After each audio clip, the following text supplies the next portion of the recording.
വെളിപ്പാട് അധ്യായം 3. സർദീസിലെ സഭയുടെ ദൂതൻ എഴുതുക, ദൈവത്തിന്റെ 7 ആത്മാക്കളും 7 നക്ഷത്രങ്ങളും ഉള്ളവൻ അരുളി ചെയ്യും, ഞാൻ നിന്റെ പ്രവൃത്തികൾ അറിയുന്നു. ജീവിക്കുന്നവനെന്ന പേര് നിനക്കുണ്ടെങ്കിലും നീ മരിച്ചവനാണ്. ഉണരുക, ചാവാറായ നിലയിൽ ശേഷിച്ചവയെ ശക്തിപ്പെടുത്തുക.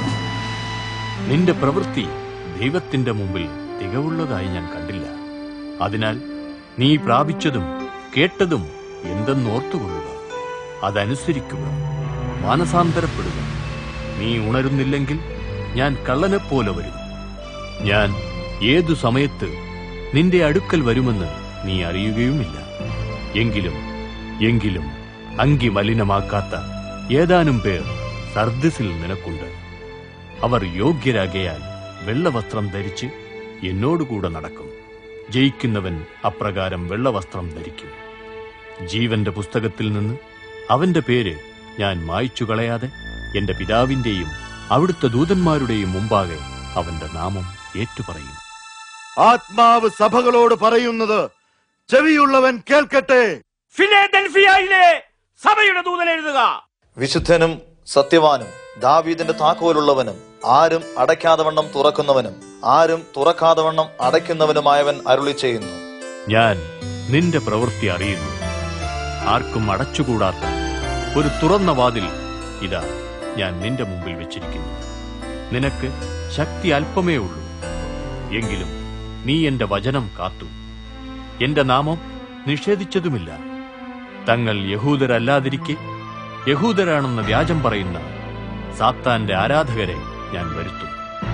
അവർ നിന്റെ കാൽക്കൽ വീണ് നിന്നെ നമസ്കരിക്കാനും ഞാൻ നിന്നെ സ്നേഹിച്ചുവെന്ന് ഗ്രഹിക്കാനും ഇടയാക്കും. സഹിഷ്ണുതയെ സംബന്ധിച്ച് എന്റെ വചനം നീ കാത്തുകൊണ്ടതിനാൽ സകല ഭൂവാസികളെയും ശോധന ചെയ്യുന്ന പരീക്ഷാ സമയത്ത് ഞാനും നിന്നെ കാത്തുകൊള്ളും. ഞാൻ വേഗം വരുന്നു. നിന്റെ കിരീടം ആരും എടുക്കാതിരിക്കത്തക്കവണ്ണം നിനക്കുള്ളത് മുറുകെ പിടിച്ചുകൊള്ളുക. ജയിക്കുന്നവനെ ഞാൻ എന്റെ ദൈവത്തിന്റെ ആലയത്തിൽ ഒരു തൂണാക്കും. അവൻ ഒരു നാളും അവിടം വിട്ടു പോകുകയുമില്ല. ഞാൻ അവന്റെ മേൽ എന്റെ ദൈവത്തിന്റെ നാമവും എന്റെ ദൈവത്തിന്റെ അടുക്കൽ നിന്ന് സ്വർഗത്തിൽ നിന്നു തന്നെ ഇറങ്ങിവരുന്ന പുതിയ യെരൂശലേം എന്ന എന്റെ ദൈവത്തിന്റെ നഗരത്തിന്റെ നാമവും എന്റെ പുതിയ നാമവും എഴുതും. ആത്മാവ് സഭകളോട് പറയുന്നത് ചെവിയുള്ളവൻ കേൾക്കട്ടെ. ലവോദിക്കയിലെ സഭയുടെ ദൂതൻ എഴുതുക, വിശ്വസ്തനും സത്യവാനുമായ സാക്ഷിയും ദൈവസൃഷ്ടിയുടെ മൂലവുമായ ആമേൻ എന്നവൻ അരുളി ചെയ്യുന്നത്, ഞാൻ നിന്റെ പ്രവൃത്തികൾ അറിയുന്നു. നീ ശീതവാനുമല്ല ഉഷ്ണവാനുമല്ല. നീ ശീതവാനോ ഉഷ്ണവാനോ ആയിരുന്നെങ്കിൽ എന്ന് ഞാൻ ആഗ്രഹിക്കുന്നു. എന്നാൽ നീ ശീതവാനുമല്ല ഉഷ്ണവാനുമല്ല, കേവലം മന്നോഷ്ണവാനായിരിക്കയാൽ ഞാൻ നിന്നെ എന്റെ വായിൽ നിന്ന് തുപ്പിക്കളയും. ഞാൻ ധനവാൻ, സമ്പത്തു നേടിയിരിക്കുന്നു, എനിക്കൊന്നിനും കുറവില്ല എന്ന് നീ പറയുന്നു.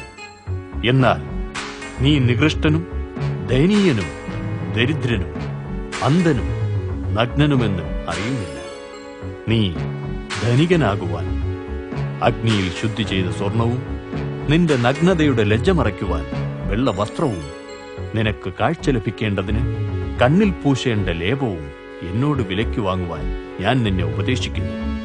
ഞാൻ സ്നേഹിക്കുന്നവരെ ശാസിക്കുകയും ശിക്ഷിക്കുകയും ചെയ്യുന്നു. ആകയാൽ തീഷ്ണതയുള്ളവനായിരിക്കുക, മാനസാന്തരപ്പെടുക. ഇതാ ഞാൻ വാതിൽക്കൽ നിന്ന് മുട്ടുന്നു. ആരെങ്കിലും എന്റെ ശബ്ദം കേട്ട് വാതിൽ തുറന്നാൽ ഞാൻ അകത്തുവന്ന് അവനോടും അവൻ എന്നോടും കൂടെ അത്താഴം കഴിക്കും. ജയിക്കുന്നവന് എന്നോടുകൂടെ എന്റെ സിംഹാസനത്തിൽ ഇരിക്കാൻ ഞാൻ വരം നൽകും. ഞാനും ജയിച്ച് എന്റെ പിതാവിനോടുകൂടെ അവിടുത്തെ സിംഹാസനത്തിൽ ഇരുന്നതുപോലെ തന്നെ. ആത്മാവ് സഭകളോട് പറയുന്നത് ചെവിയുള്ളവൻ കേൾക്കട്ടെ.